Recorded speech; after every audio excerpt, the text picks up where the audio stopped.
Alright, so here we are.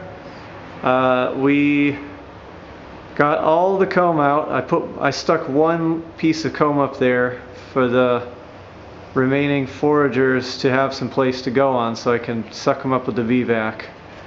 And but you can look, I cleaned it out really well. There's nothing left in there. I'll zoom in on that piece of comb.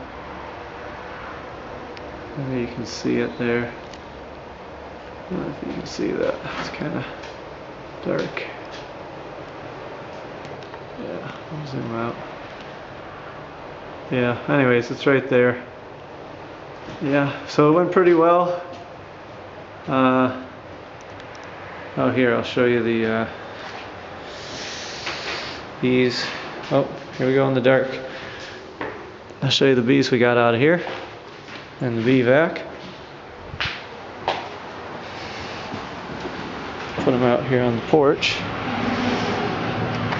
And we'll give them a look-see here. I don't know if you can see that. There you go, that's in the bee vac. That was the cage from the bee vac. So they're all buzzing away in there. And then we got our box here with some honey and some